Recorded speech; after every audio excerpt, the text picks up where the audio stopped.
तो छठे चरण के लिए चुनाव प्रचार का शोर अब थम गया है। 8 राज्यों की 58 सीटों पर 25 मई को वोटिंग होगी। आपको बता दें, छठे फेज के लिए चुनावी मैदान में कुल 889 उम्मीदवार मैदान में हैं।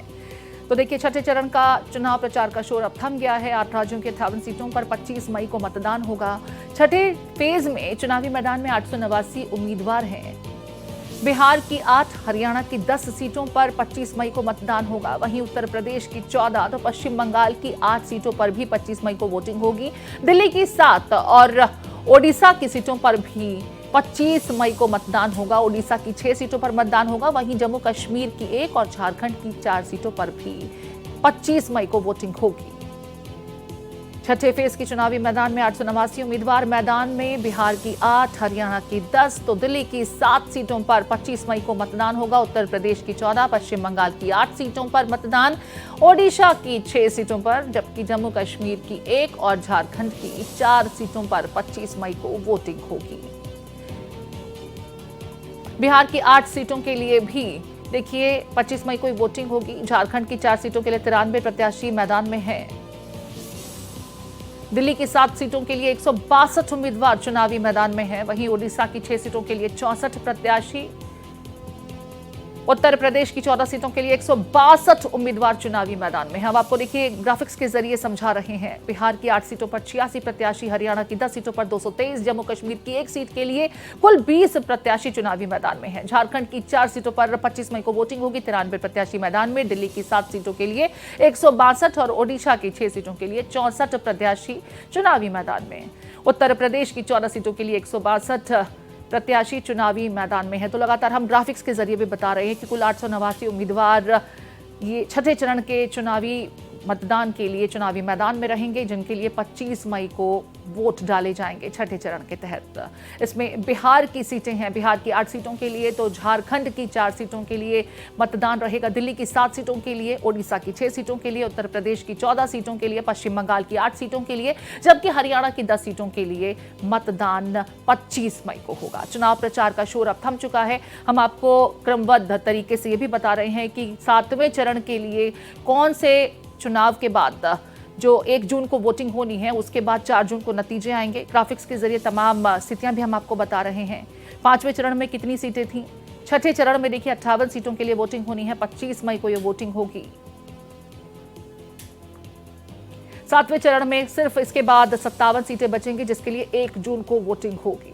तो 7 चरणों में लोकसभा चुनाव 1 जून को संपन्न हो जाएंगे। कल अगर बात की जाए तो जिस तरीके से लगातार चुनावी प्रचार का शोर हम देख रहे थे, आज 25 मई को मतदान होने हैं। आज चुनावी प्रचार रुक चुका है छठे चरण के तहत।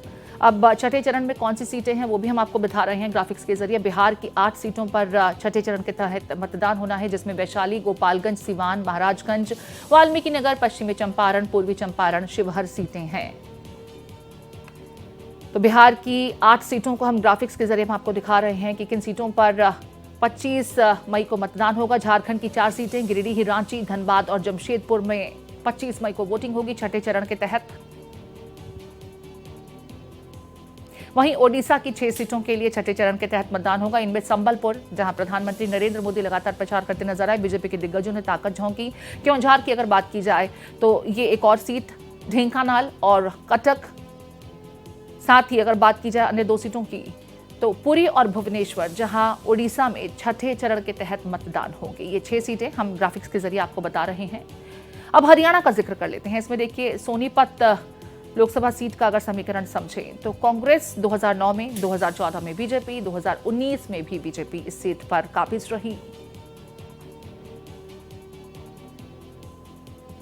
सोनीपत को अगर राजनीति के लिहाज से देखा जाए तो विधानसभा में यहां 9 सीटें आती हैं। कांग्रेस की 5 बार यहां पर कैंडिडेट्स जीते गए, बीजेपी के 3 और भाजपा की अगर बात की जाए तो 1 प्रत्याशी यहां से चुनावी मैदान में। विधानसभा के लिहाज से जितनी सीटें उसके हिसाब से कितने प्रत्याशी मैदान में रहे, ये हम आपको दिखा रहे हैं ग्राफिक्स के जरिए। तो तमाम दिग्गजों ने यहां पर ताकत झोंकी। चुनाव प्रचार का शोर छठे चरण के तहत समाप्त हो चुका है। 25 मई को वोटिंग होगी, जिसके लिए चुनावी प्रचार का शोर तो थम गया है। अब इलेक्शन कमीशन की तैयारियां अपने अंतिम चरण में और 25 मई को वोट डाले जाएंगे। भारत एक्सप्रेस की आपसे यही अपील कि अगर मतदान आपके क्षेत्र में है तो आप अपना वोट कास्ट जरूर करें। छठे चरण के तहत कहां कहां वोटिंग होनी है यह हम आपको लगातार बता रहे हैं। उत्तर प्रदेश की 14, पश्चिम बंगाल की 8 सीटों पर छठे चरण के तहत मतदान होंगे। वहीं दिल्ली की 7 सीटों के लिए, ओडिशा की 6 सीटों पर, हरियाणा की 10 सीटों पर, जम्मू कश्मीर 1, झारखंड की 4 सीटों पर वोटिंग होगी। बिहार की 8 सीटों के लिए 86 उम्मीदवार चुनावी मैदान में, झारखंड की 4 सीटों के लिए 93 प्रत्याशी चुनावी मैदान में, दिल्ली की 7 सीटों के लिए 162 उम्मीदवार देखिए चुनावी मैदान में हैं।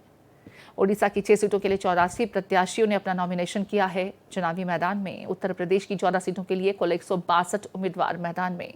पश्चिम बंगाल की 8 सीटों के लिए 79 प्रत्याशी चुनावी मैदान में। हरियाणा की 10 सीटों के लिए 223 उम्मीदवार मैदान में हैं। तो छठे चरण का दौर थम गया चुनावी शोर। किसका जोर, इसको समझने के लिए मेरे साथ अब मेरे सहयोगी जुड़ रहे हैं ग्राउंड जीरो से। मेरे साथ रजनीश पांडे हैं लखनऊ से, साथ में दिल्ली से कमलेश सिंह और आशुतोष कुमार पटना से जुड़ गए हैं। सबसे पहले रजनीश, आपका रुख करते हुए अगर बात की जाए छठे चरण के मतदान को लेकर के, तो यहाँ पर कुछ सीटें हैं जिसका जिक्र करना बहुत जरूरी हो जाता है। मसलन अगर मैं सुल्तानपुर का जिक्र करूं, जहां आज हमने वरुण गांधी को भी प्रचार करते देखा और बड़ा इमोशनल अंदाज में वो अपनी मां के लिए प्रचार करते नजर आए। सुल्तानपुर की जनता किसके पक्ष में जाती दिख रही है? हालांकि पिछली बार भी अगर बात की जाए तो बसपा और बीजेपी के बीच यहां कांटे का मुकाबला देखने को मिला था। किस तरीके से छठे चरण के तहत कौन कौन सी सीट्स इंपॉर्टेंट हैं और कहां कांटे का मुकाबला हो सकता है? देखिए, जिस सीट की आपने जिक्र किया कि सुल्तानपुर का सूरत हाल क्या होगा, चूंकि आज वरुण गांधी सुल्तानपुर में थे और पहली मर्तबा है जब भारतीय जनता पार्टी के फेवर में किसी कैंडिडेट के, हालांकि कैंडिडेट उनकी खुद माता जी हैं, उनके पक्ष में आज उन्होंने कैंपेनिंग किया। चूँकि आज रोड शो कह सकते हैं या प्रचार का अंतिम दिन था, वो भी 6 बजे खत्म हो चुका है। तो कहीं ना कहीं माना जा रहा है, और जिस तरीके से रायबरेली और अमेठी को गांधी परिवार का गढ़ कहा जाता है, हालांकि मेनका गांधी हमेशा से उस गांधी परिवार से इतल सियासत की, कभी कांग्रेस की सियासत नहीं की, लेकिन कहीं ना कहीं एक उस परिवार से लगाव रहा। 2014 की बात करें, क्या 2019 की बात करें, हालांकि 2019 में जो उनका चुनाव में जीत का मार्जिन था बहुत अधिक नहीं था, और जैसे कि एक वीडियो भी आया था, क्योंकि आप ग्राउंड जीरो पर उस समय भी रिपोर्टिंग कर रही होंगी, उस समय एक उनका हॉट टॉक का वीडियो आया था। लेकिन माना जा रहा है कि जिस तरीके की एक लहर की बात करें, जो 2014 में लहर थी, 2019 में लहर थी, तो वो लहर, ये हम नहीं कह सकते एज ए रिपोर्टर लहर है कि नहीं है, लेकिन लोगों से बातचीत करने के बाद जरूर ये चर्चा हो रही है कि जहां लड़ाई है वहां फाइट टू फाइट है, नेट टू नेट है, यानी आमने सामने की लड़ाई है। दूसरी सीट पे हम चर्चा कर लेते हैं प्रीति, कम समय में, आजमगढ़, जहां धर्मेंद्र यादव अब मुलायम सिंह के कुनबे के सबसे इम्पॉर्टेंट पर्सनालिटी है, लगातार वो सांसद भी रहे हैं, और वहाँ से भोजपुरी पिक्चर के जगत, मैंने कह सकते हैं हीरो निरहुआ उनके सामने है। निरहुआ बाई इलेक्शन में चुनाव उनको हरा दिया था, लेकिन इस बार कहीं ना कहीं अखिलेश यादव को लग रहा है कि जो समीकरण है, क्योंकि पिछले बार जिस पर बसपा ने दाव खेला था वो गुड्डू जमाली, वो अच्छा वोट पाए थे, लेकिन इस बार समाजवादी पार्टी के साथ है, समाजवादी पार्टी ने उनको MLC बना दिया है, और जीत हार का जो अंतर था बहुत मामूली था। तो इस बार लग रहा है कि आजमगढ़ में समाजवादी पार्टी वो कारनामा करने जा रही है जो 2014-2019 में की है, क्योंकि वो भी एक सफेद परिवार का गढ़ है। मुलायम सिंह यादव वहाँ के सांसद रहे, तमाम ऐसी बातें रही, वहाँ पे लोग सांसद रहे। तीसरी सीट की चर्चा कर लेते हैं, प्रयागराज, जहाँ पर केसरीनाथ त्रिपाठी के लड़के मैदान में है। दूसरी तरफ दिग्गज समाजवादी रहे, उनके लड़के पूर्व मंत्री उज्जवल है मैदान में है।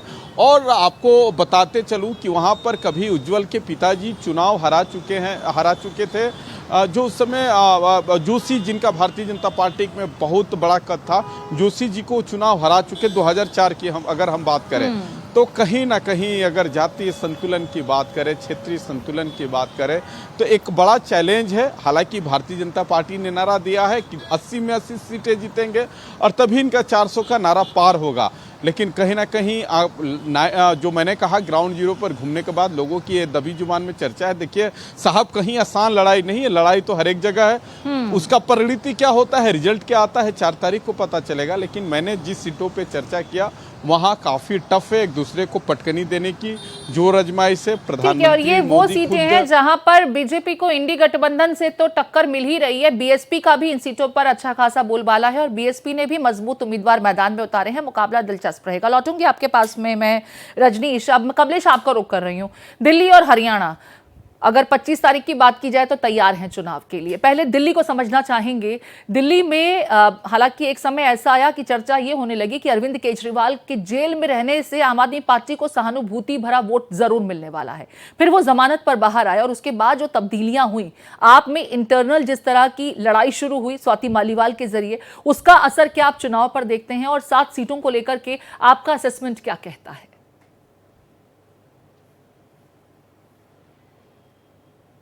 देखिए, निश्चित रूप से अरविंद केजरीवाल के जेल जाने के बाद जो माहौल और जो आप कह सकते हैं इमोशनल कार्ड आम आदमी पार्टी के पक्ष में उभरा था दिल्ली में, वो स्वाति मालीवाल के प्रकरण के बाद बिल्कुल खत्म हो गया है। कह सकते हैं कि बिल्कुल वो जाया चला गया है। और जहां तक बात है आप कि जब भी आप देखेंगे विधानसभा और लोकसभा का जो चुनावी पैटर्न देखेंगे तो विधानसभा के ठीक उलट लोकसभा अलग रूप में वोट करती है और कमोबेश ठीक वही दोहराने वाली है। 2019 का जो आंकड़ा है, हो सकता है बीजेपी उसी को दोहरा दे, इसलिए कि एक जगह सिर्फ चांदनी चौक को छोड़कर बीजेपी के खिलाफ कहीं जबरदस्त फाइट नहीं मिलती है। हालांकि कहना यह मुश्किल होगा कि जनता किसको फैसला कर देती है, लेकिन जो समीकरण है उसके हिसाब से 2019 का जो आंकड़ा बीजेपी के पास फिर आता दिखता है। वही दूसरी तरफ हरियाणा में, तो हरियाणा में कहा गया है कि इस बार मुश्किलें बीजेपी के लिए है, सेफ पैसेज हरियाणा बिल्कुल नहीं है। हरियाणा में अंतिम दिनों में आपने देखा कि बीजेपी अध्यक्ष जेपी नड्डा की रैलियां हुई, अमित शाह खुद वहां कैंपेन कर रहे थे, प्रधानमंत्री आज भी वो हरियाणा में है, प्रधानमंत्री के लगभग 3 सभाएं वहां हो चुकी हैं। तो बीजेपी को भी मालूम है कि हरियाणा में क्लियर पैसेज नहीं मिलने वाला है, इसलिए बीजेपी ने बहुत रणनीति के हिसाब से अपनी गोटियां सेट की है। हालांकि मार्जिन, जो जीत का मार्जिन है, वो आप पिछले बार 2019 के समय आप नहीं देखेंगे 3 लाख और 4 लाख से कोई जीत रहा है। जीत का मार्जिन बेहद कम होगा, लेकिन पार्टी का यह दावा, बीजेपी का दावा है कि यहां भी 10 सीटों पर बीजेपी को जीत नसीब होगी। जो 17 सीटें हैं दिल्ली और हरियाणा के, वो बीजेपी की झोले में आती दिख सकती हैं। ठीक है, यहाँ पर मैं 2 सीटों का जिक्र करना चाहूंगी, बाकी सीटों पर भी आपसे बातचीत होगी। यहाँ पर आज हमने प्रियंका गांधी को भी देखा, कुमारी शैलजा के लिए प्रचार करती नजर आई। गुरुग्राम का जिक्र करना चाहूंगी, समझना चाहूंगी, क्योंकि गुरुग्राम में बीजेपी की कैंडिडेट को लेकर के कहा जा रहा है कि जो विधानसभा से रिप्रेजेंटेटिव्स हैं पार्टी के, वो भी चुनाव प्रचार में नहीं उतर रहे हैं। इंटरनल कन्फ्लिक्ट्स बहुत ज्यादा है और शायद इसका फायदा राज बब्बर को कहीं मिल सकता है। इस खबर में कितनी सत्यता है और जो इंटरनल कन्फ्लिक्ट है, क्या वो विधानसभा से होता हुआ अब लोकसभा के कैंडिडेट्स के चुनाव पर भी असर डाल रहा है? इसको आप किस तरीके से देखते हैं?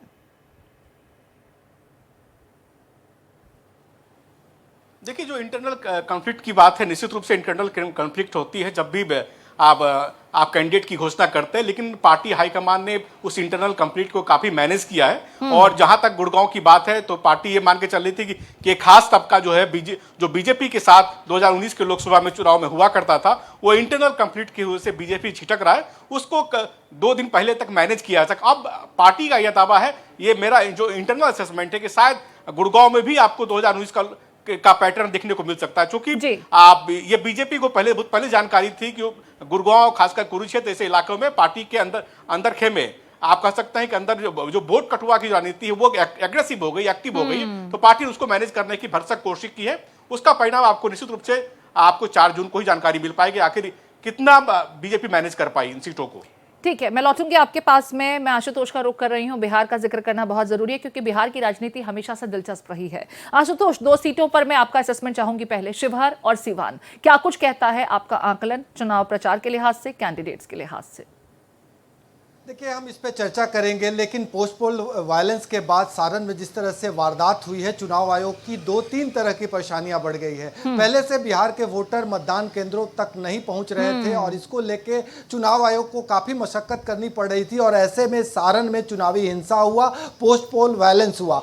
अब चुनाव आयोग के समक्ष एक सबसे बड़ी चुनौती है कि जो वोटर है उनके दिलो दिमाग पर वायलेंस का असर न हो और ज्यादा से ज्यादा वोटर मतदान केंद्रों तक पहुंचे, ये पहली चुनौती है। दूसरा, जो 8 सीट है ये उत्तर बिहार की सीटें हैं और उन इलाकों में प्री पोल वायलेंस और पोस्ट पोल वायलेंस दोनों की स्थिति बनती रही है और इतिहास है कि उस इलाके में हिंसा होती रही है, जिसकी शुरुआत वर्षों बाद सारण से हो गई है। तो चुनाव आयोग के समक्ष ये भी एक बड़ी चिंता है कि इसको कैसे रोका जाए, इसे कंट्रोल किया जाए और आगे इस तरह की वारदात न हो, इसके मद्देनजर क्या उपाय किए जाए। तो चुनाव आयोग ने नेपाल बॉर्डर को पूरी तरह से सील कर दिया है, अतिरिक्त जवानों को लगाया गया है इस बार तमाम बूथों पर कि ज्यादा से ज्यादा वोटर जाए। जहां तक समीकरण की बात करें तो 8 सीट काफी सेंसिटिव है और 8 सीट पर बीजेपी का दबदबा है। वाल्मीकि नगर की बात कर ले, पूर्वी चंपारण से राधा मोहन सिंह कई बार के एमपी और पूर्व कृषि मंत्री चुनाव लड़ रहे हैं। दूसरे अगर हम पश्चिम चंपारण की बात करें तो संजय जायसवाल जो बीजेपी के पूर्व प्रदेश अध्यक्ष रहे हैं, वहां से वो चुनाव लड़ रहे हैं, वहां भी उन्हें फाइट जरूर मिल रही है लेकिन बीजेपी को एज है। वैशाली की अगर हम बात करें तो वैशाली में बीना देवी जो कि रामविलास पासवान की पार्टी से चुनाव लड़ रही है, एनडीए का हिस्सा है, वहां मुन्ना शुक्ला आरजेडी के कैंडिडेट मुकाबला दे रहे हैं। अगर महाराजगंज की बात करें तो वहां जनार्दन सिंह सिग्रीवाल जो बहुत ही नम्र नेता हैं और लोगों के बीच काफी पॉपुलर है, वहां पे कांग्रेस से उन्हें मुकाबला मिल रही है। सिवान की बात करें जो सबसे सेंसिटिव है, सिवान में विजय लक्ष्मी को जेडीयू ने उतारा है और वहां हिना साहब फैक्टर काम कर रहा है क्योंकि हिना साहब आरजेडी से नाराज हैं जो साहबुद्दीन की पत्नी है और इसी वजह से वो निर्दलीय फाइट कर रही है। नतीजतन त्रिकोणीय मुकाबला हो गया और ऐसी स्थिति में जेडीयू को एज मिलता हुआ दिखाई दे रहा है क्योंकि हिना साहब की नाराजगी का खामियाजा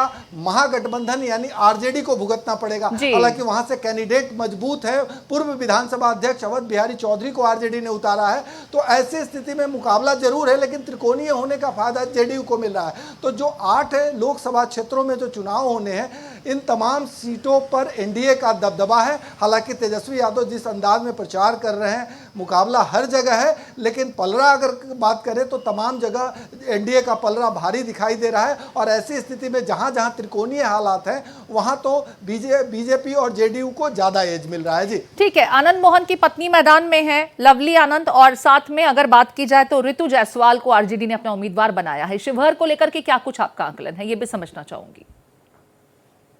मोहन की पत्नी लवली आनंद भले मैदान में है लेकिन सरकार के तरफ से, सिस्टम के तरफ से आनंद मोहन खुद डोर टू डोर कैंपेन कर रहे हैं और साथ में नीतीश कुमार प्रॉपर तरीके से हेल्प कर रहे हैं क्योंकि नीतीश कुमार जिस अंदाज में आनंद मोहन को अपने साथ जोड़े और उस मुसीबत में जोड़े जब आनंद मोहन ने पक्ष लिया नीतीश कुमार का और उनका बेटा आरजेडी से इस्तीफा देकर बीजेपी खेमे में यानी एनडीए खेमे में चला गया, तो एक तरह से कहें नीतीश कुमार को इस पूरे मामले में आनंद मोहन को मदद करनी है। नतीजतन जो जेडीयू के बड़े नेता हैं वो प्रॉपर तरीके से डोर टू डोर प्रचार कर रहे हैं और नीतीश कुमार का सीधा इंस्ट्रक्शंस है कि जो जेडीयू के लोकल नेता हैं उन्हें प्रॉपर तरीके से सहयोग करे और ज्यादा से ज्यादा वोटरों को वो मतदान केंद्र तक पहुंचाए। हालांकि ऋतु जायसवाल भी आरजेडी से पढ़ी लिखी नेत्री है और प्रॉपर तरीके से तेजस्वी की कई सभाएं भी हुई है, लेकिन जो वहां से जानकारी मिल रही है उसके मुताबिक आनंद मोहन की पत्नी लवली आनंद का पलड़ा भारी है। हालांकि नेक टू नेक फाइट जरूर मिल रहा है। जी ठीक है, मैं लौटूंगी आपके पास में, एक बार फिर रजनीश का रुख कर रही हूँ। रजनीश, अगर 2019 के नतीजों को देखें तो जिन 14 सीटों पर इस बार छठे चरण के तहत मतदान होने वाला है उनमें 2019 में 10 सीटें बीजेपी के खाते में गई थीं, 3 सीटें बीएसपी के खाते में और एक समाजवादी पार्टी के खाते में। इस बार क्योंकि आप स्थितियां अलग पा रहे हैं, इन 14 सीटों पर किस पार्टी का ज्यादा बोलबाला देखने को मिल रहा है? अब देखिए, सारे दल के अपने अपने दावे हैं लेकिन बसपा भी दावा कर रही है। लेकिन ग्राउंड जीरो पे अगर बसपा के समर्थकों से ही बात करेंगे या जो बसपा के नेताओं से बात करेंगे या बसपा के जो स्टार प्रचारक है उनसे ही बात करेंगे तो उनका कॉन्फिडेंस, बॉडी लैंग्वेज बता रही है कि वो मान रहे हैं कि 2009 वाली स्थिति 2019 वाली स्थिति हमारे फेवर में नहीं है। 2009 में भी बसपा अच्छा चुनाव लड़ी थी क्योंकि 2009 की भी चर्चा हो गई इसी बार ने। लेकिन जो जिस तरीके से अगर हम जौनपुर की बात करें कि जौनपुर में सिटिंग बसपा के सांसद चुनाव लड़ रहे हैं श्याम यादव, लेकिन वहाँ लड़ाई भारतीय जनता पार्टी के कृपा शंकर सिंह जो महाराष्ट्र में गृह राज्य मंत्री रह चुके हैं, पहले मूल कांग्रेसी रहे हैं, भारतीय जनता पार्टी में आए हैं, पार्टी ने उन पे दाव लगाया है। और दूसरी चर्चा वहाँ पे बाबू सिंह कुशवाहा जो पहले बसपा के साथ रहे लेकिन समाजवादी पार्टी ने उनको मैदान में उतारा है, NHRM घोटाले के मुख्य आरोपी भी रहे हैं। तो कुल मिला के अगर हम जिस सीटों पे आपने चर्चा किया है कि बसपा मजबूत रही, लेकिन बसपा कहीं फाइट में नहीं दिखाई दे रहे। हालांकि उनके जो समर्थक हैं उनको नगवार गुजर रहा होगा कि टीवी चैनल पे, और वो भी अपनी स्थिति जान रहे हैं। चूँकि धनंजय सिंह जो वहाँ से पहले कैंडिडेट थे, अगर वो चुनाव लड़ते तो जीतते हारते अलग की बात है, लेकिन मौजूदगी मजबूत रहती। तो बसपा ने वहाँ से हटा दिया, आजमगढ़ से हटा। तो कुल मिला के जिस सीटों के आपने चर्चा किया कि 4 सीटें बसपा की का, वो नहीं, अब वहाँ हो सकता है कि इंडिया अलायंस के सहयोगी चुनाव जीत जाए, या ये हो सकता है कि भारतीय जनता पार्टी चूँकि लगातार उन सीटों पे काम कर रही थी जहाँ पे 2019 में इनको पराजय मिला था, हो सकता है कि उनका होमवर्क अच्छा हुआ हो, वो सीटें भारतीय जनता पार्टी के फेवर में खड़ी हो जाए। अंबेडकर नगर की बात करें, जो रितेश पांडे, तो ये वो सीटें हैं जहां पे भारतीय जनता पार्टी भी इस कॉन्फिडेंस में है कि वो सीटें हमारे पाले में आ जाएगी। और इंडिया अलायंस के चाहे कांग्रेस की बात करें, सपा की बात करें, इन लोगों का कहना है कि मोदी मैजिक कुछ नहीं है, जमीन पे जाइए, लोगों को लग रहा है कि संविधान खतरे में है, इसलिए हमारी भी मजबूत मौजूदगी है। और 2019 में बीजेपी से बुरा हाल होगा, मतलब साफ है कि जिस स्थिति में हम लोग थे वहां भारतीय जनता पार्टी के नेता होंगे, जहां ये लोग थे वहां हम लोग रहेंगे। जी ठीक है, मैं वापस कमलेश का रुख कर रही हूँ। कमलेश, आपसे समझना चाहेंगे, दिल्ली की 7 सीटें पिछली बार बीजेपी ने क्लीन स्वीप की, इस बार कांग्रेस पार्टी और आम आदमी पार्टी गठबंधन के साथ में है। हालिया दिनों में आम आदमी पार्टी को खासा डैमेज पहुंचा है। पहले मुख्यमंत्री सलाखों के पीछे पहुंच गए, फिर बेल पर प्रचार के लिए बाहर आए, उसके बाद इंटरनल झगड़े आम आदमी पार्टी को बैड पब्लिसिटी देते नजर आए। कांग्रेस पार्टी कहां पर है? प्रचार में 3 ही सीटों पर राहुल गांधी यहां उतरे जरूर, लेकिन मैंने सुना कि चुनावी रैलियों में भीड़ जुटाने में उतने सक्षम नहीं रहे। क्या कुछ ग्राउंड रिपोर्ट्स कहती हैं?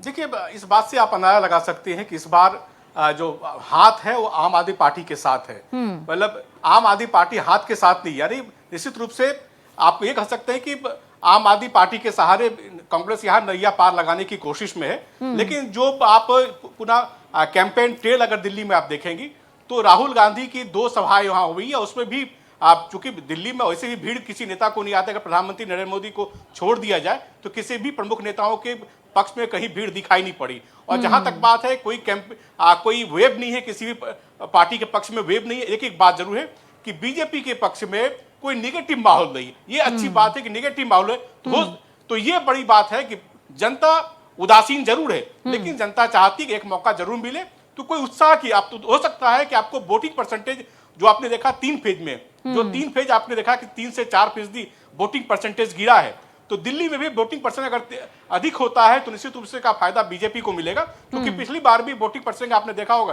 तो सबसे कम जो मेट्रो दिल्ली में हुआ था 53% के आसपास। तो ऐसी स्थिति में अगर बीजेपी के कैडर निकले और बीजेपी इसमें कामयाब हो अपने वोटर को निकालने में, तो माहौल बीजेपी के पक्ष में पुख्ता होगा। लेकिन फिलहाल अभी जो चुनाव प्रचार का टेल लोगों में उत्साह, खासकर कार्यकर्ताओं में उत्साह, खासकर बीजेपी के वर्कर काफी दिखाई पड़ता है। ठीक है, दिल्ली में बहुत ज्यादा आप कह रहे हैं कि प्रचार का असर देखने को नहीं मिला, प्रचार का शोर सुनाई नहीं दिया उस तरीके का जैसा लोकसभा चुनावों में हुआ करता था। 7 सीटों में से बीजेपी ने अपने 6 कैंडिडेट बदल दिए। इस बार सिर्फ मनोज तिवारी पर भरोसा जताकर उन्हें फिर से टिकट दिया। जो नए 6 चेहरे हैं जिन्हें पार्टी ने मौका दिया है, उनमें सबसे ज्यादा वेव या भीड़ किस कैंडिडेट को लेकर आपने जनता के बीच देखा होगा? आप गए होंगे, भीड़ कहां ज्यादा उमड़ रही है, किसको लेकर के वेव और सेंटिमेंट ज्यादा है?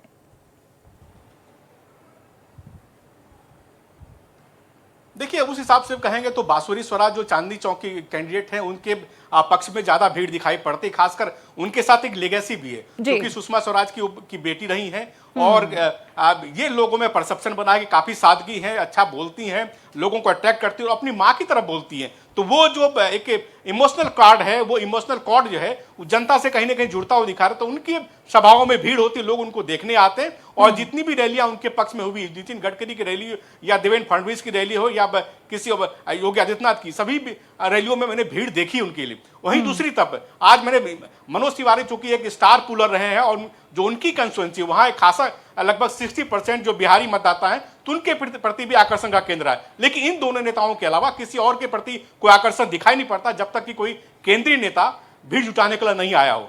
ठीक है, मैं एक बार फिर से आशुतोष का रुख कर रही हूँ। आशुतोष, अगर इस छठे चरण की बात की जाए तो 7 सीटों पर कहा जा रहा है कि सीधा सीधा मुकाबला एनडीए बना महागठबंधन है, 1 सीट पर त्रिकोणीय मुकाबला रहेगा। आपका असेसमेंट क्या कहता है, हवा किसके पक्ष में ज्यादा बहती नजर आ रही है?